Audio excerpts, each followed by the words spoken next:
pirater des sociétés. Aucune de ces cibles n'était vraiment difficile à hacker. Un gamin de 3 ans aurait pu le faire. Ils ont défié des gouvernements. On veut chambouler les choses, à tout prix, par tous les moyens. Ils voulaient changer le monde. L'histoire était en train de s'écrire. Comment ne pas s'y impliquer? Mais après une série d'arrestations et une trahison interne, J'ai été arrêté quand j'avais 16 ans. Les flics ont enfoncé la porte d'entrée et m'ont menotté dans mon pieu. qui sont les Anonymous aujourd'hui?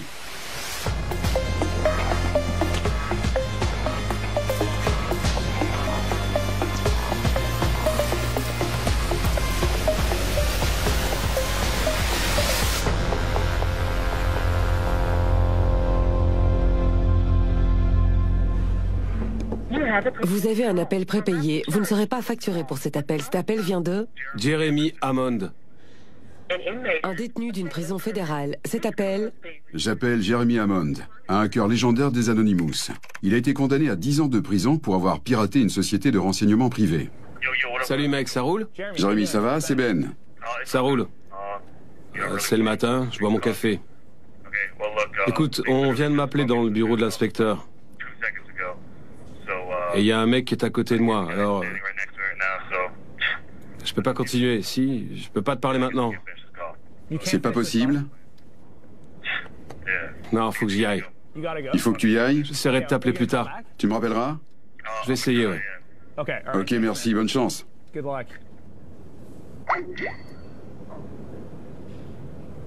C'est des conneries. Salut, citoyens du monde. Bonjour, Congrès des États-Unis. Bonjour, dirigeants de la scientologie. Anonymous, c'est une marque, un mème et un mouvement. Nous sommes Anonymous. Nous sommes légion. Nous ne pardonnons pas. Nous n'oublions pas. Redoutez-nous. Depuis près d'une décennie, ils piratent des sociétés, volent des documents privés et crachent des sites internet. Leur signature est directement reconnaissable. C'est le masque de Guy Fawkes tiré du film V pour Vendetta basé sur la bande dessinée du même nom. Le vrai Guy Fawkes a été exécuté en 1606 pour avoir conspiré à tuer le roi et à faire exploser le Parlement britannique. J'ai parlé à Gabriella Coleman, une anthropologue qui a écrit un livre référence sur les Anonymous. Par souci de transparence, sachez qu'elle est aussi consultante pour ce docu. Ils sont fantomatiques. Ils sont spectraux, ils sont mystérieux, ils sont controversés, ils sont radicaux. C'est un mouvement protestataire. Il ne s'agit pas de changement structurel sur le long terme. Il s'agit d'inciter les gens à militer, ce qui est hyper important. Pour moi, leur contribution la plus constructive, c'est la fuite d'infos, la dénonciation. Mais ce n'est pas comme ça que ça a commencé. Au début des années 2000, un groupe de trolls se regroupe sur un forum appelé 4chan. Ils empruntent leur pseudo à l'identifiant par défaut Anonymous. Les Anonymous n'avaient pas l'intention de devenir un phénomène activiste. Aujourd'hui, on les identifie à la politique ou au militantisme, mais leurs origines se trouvent dans le monde du trolling offensif, soit terrifiant, soit humoristique. Le trolling est la pratique consacrée de la provocation en ligne. En 2008, Anonymous trouve une cible facile. Tout a commencé avec une vidéo du plus célèbre des scientologues, Tom Cruise. L'église de Scientologie essaie de faire retirer cette vidéo. Vidéo qu'un scientologue repenti aurait fait fuiter. L'église de Scientologie a menacé de nombreux médias comme Gawker de les poursuivre en justice s'ils ne retiraient pas la vidéo d'Internet. C'est à ce moment-là que les Anonymous ont décidé de prendre l'église pour cible en lançant une de leurs campagnes. J'aime l'appeler la campagne mère. Ils ont appelé leur hotline pour faire des canulars téléphoniques. Ils ont fait livrer des centaines de pizzas à l'adresse d'églises à travers le pays et ils ont envoyé des fax de pages noires à toutes les églises. Les Anonymous frappent aussi leur site internet en lançant une attaque DDoS ou attaque par déni de service. Ce genre d'attaque inonde le site jusqu'à le rendre indisponible. Quand l'attaque prend fin, tout redevient comme avant et il n'y a pas de dégâts permanents. Et c'est pendant cette campagne qu'ils ont commencé à se demander s'ils devaient ou non protester sérieusement contre l'église de Scientologie. Pas en tant que trolleurs, mais en tant que militants. Pour la première fois, les Anonymous pensent à engager une vraie action politique, puis vient un moment fatidique dans leur histoire. Le collectif appelle le monde entier à manifester dans les rues contre la scientologie. Et des milliers de citoyens les prennent au mot. L'opération suivante est tout aussi politique et passe d'un mouvement anti-copyright à une campagne de masse pour défendre Wikileaks et son fondateur, Julian Assange. En novembre 2010, Wikileaks se met à faire fuiter un trésor de télégrammes diplomatiques. Des envois entre les ambassades américaines et le département d'État classés secrets. Visa, Mastercard et PayPal bloquent le financement à Wikileaks. Les Anonymous ripostent avec leur opération Payback.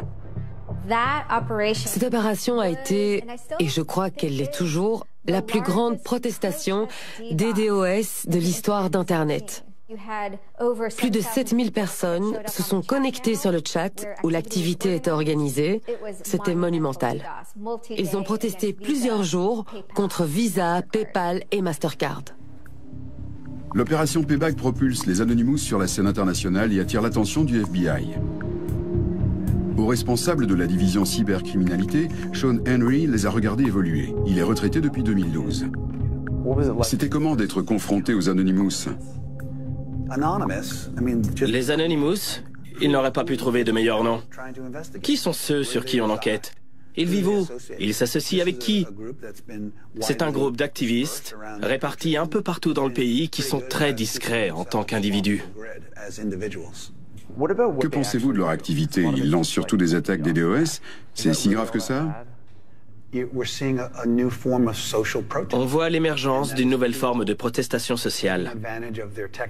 Les gens se servent de leurs compétences techniques pour dire haut et fort qu'ils ne sont pas d'accord avec les pratiques sociales et politiques qu'ils jugent répréhensibles. La majeure partie de cette activité est illégale en vertu de notre loi. Il y a des moyens autorisés pour protester. Se servir du réseau pour perturber des organisations ou pour pirater des ordis, ça n'en fait pas partie. En 2011, les Anonymous étaient passés d'un groupe de trolls marginal à une force politique internationale. Le collectif attaque les sites web de gouvernements répressifs pour afficher leur soutien au printemps arabe, descend dans les rues dans le cadre du mouvement Occupy Wall Street et hack des sociétés et la police. Mais pour comprendre qui les Anonymous sont maintenant, il fallait que je les rencontre, en personne. Les Anonymous représentent un réseau de trolls virtuels devenu une force mondiale importante. Ils s'organisent généralement sur un serveur de discussion en ligne appelé IRC en utilisant des pseudos. Le Chaos Communication Camp, un rassemblement de hackers qui n'a lieu que tous les 4 ans, ressemble avant tout à une fête de retrouvailles. Certaines personnes que j'ai rencontrées ne s'étaient encore jamais montrées face caméra. Je m'appelle Mercedes Noeffer et j'ai gagné 2 fois un titre de championne de bowling national. Je suis Keith, je suis le plus beau des co-accusés de l'affaire PayPal 14. Je suis Anon Panda, le roi de Suède.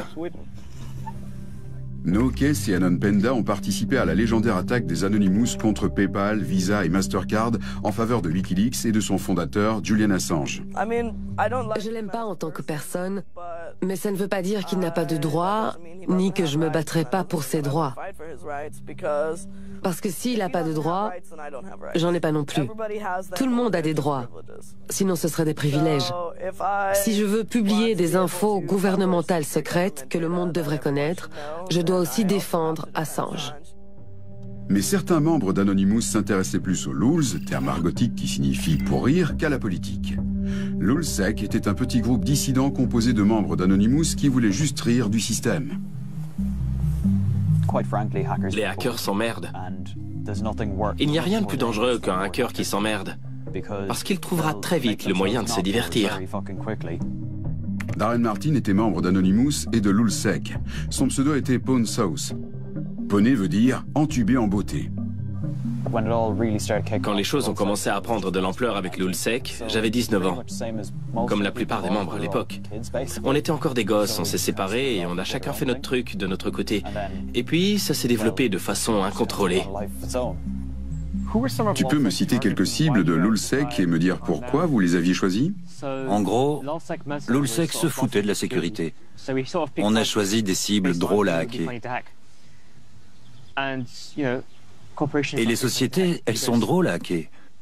Qui n'a pas envie de voir de grosses sociétés humiliées?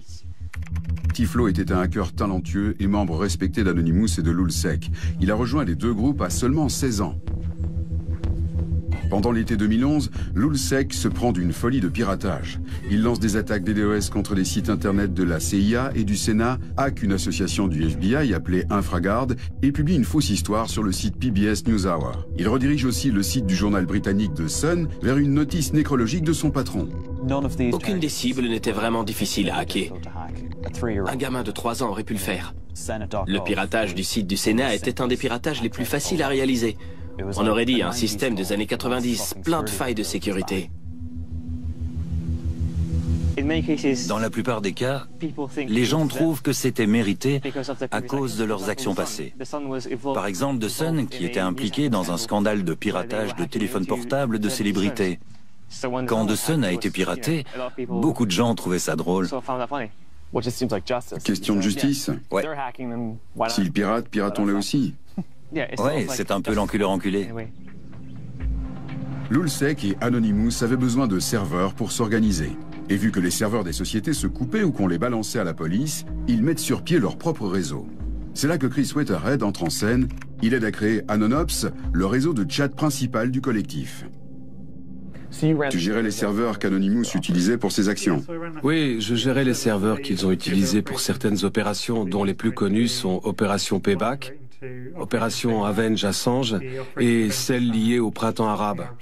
Opération Tunisia pour aider le peuple tunisien et Opération Égypte pour aider les citoyens à retourner sur Internet après que Moubarak l'avait rendu inaccessible. Tu t'es lié d'amitié avec certaines personnes?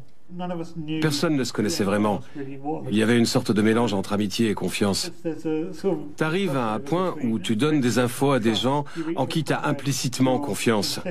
Ces gens deviennent tes amis parce que tu fais seulement confiance à tes amis. La confiance était primordiale vu leur activité illégale et la tournure des choses. En 2011, la police du monde entier localise et arrête plusieurs membres de Lulzsec et d'Anonymous et porte des douzaines de plaintes contre leur piratage. Quand la police a débarqué chez moi, ça n'a vraiment pas été une bonne expérience. Ils ont sorti le grand jeu, comme à la télé. Il y avait plein de flics qui gueulaient et qui brandissaient leurs flingues. Je suppose qu'ils avaient peur que les ordis soient programmés pour exploser ou une connerie comme ça. Ou bien que j'ai un bouton delete qui ferait disparaître toutes les preuves. Les flics ont enfoncé la porte d'entrée. Ils sont rentrés, ils m'ont arrêté dans mon pieu et m'ont menotté dedans. Ils avaient l'air surpris que mon ordi et tout le reste soient éteints. Bien sûr que tout était éteint. Il était 7 heures du mat, bordel. Ils s'attendaient à quoi? Moi, ils m'ont arrêté parce que... T'es trop beau. Parce que t'es trop beau. No et Kess se sont fait arrêter, mais ils ont évité une peine lourde de justesse. Tiflo était trop jeune pour la tôle. Ponsos s'en est tiré avec une amende et Chris a passé 4 mois et demi derrière les barreaux. Mais des condamnations plus sévères étaient à venir.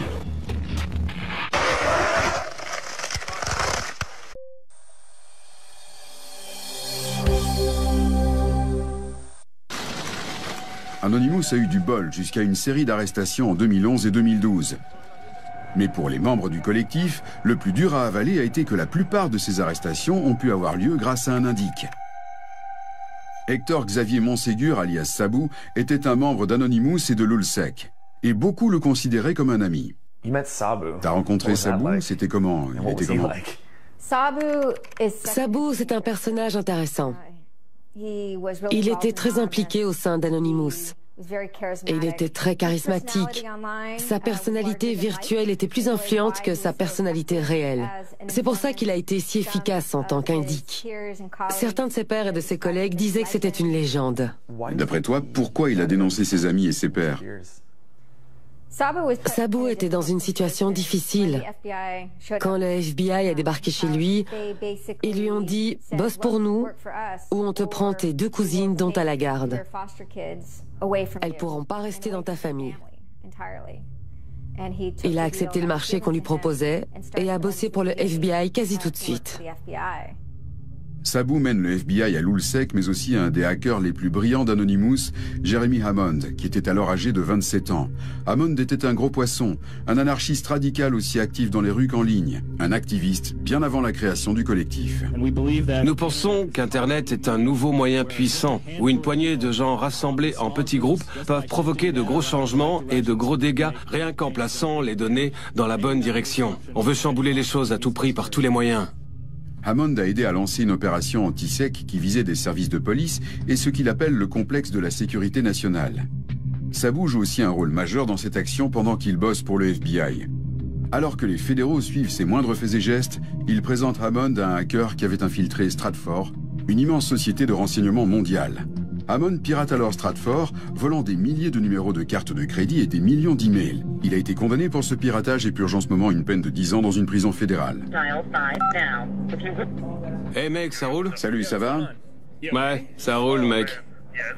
Je vais aller droit au but. Pourquoi t'as hacké Stratfor? Stratfor est une société d'enseignement privé. C'est les mercenaires. Ils sont l'antithèse des Black Hats, tu vois? Les révolutionnaires. Des gars qui servent de leurs compétences pour la justice sociale. Ils se font payer pour contrôler, surveiller ou plutôt dominer le monde. C'était un peu une cible naturelle. Pourquoi tu ne parles pas de Sabou? C'était quoi son rôle dans tout ça? En gros, Sabou est surtout une grande gueule virtuelle.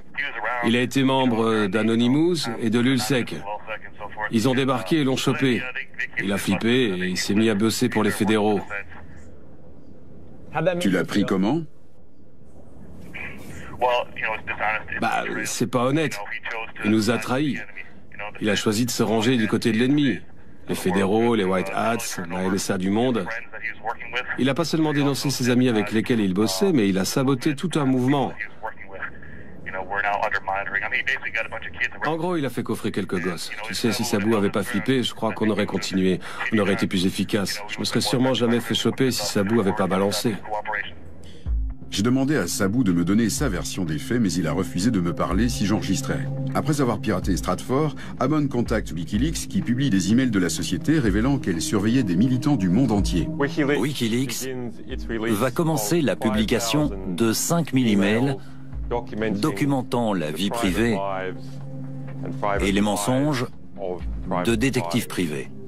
Mais une question subsiste. Tout ce temps, le FBI avait un indice. Alors pourquoi a-t-il laissé Stratfor se faire hacker?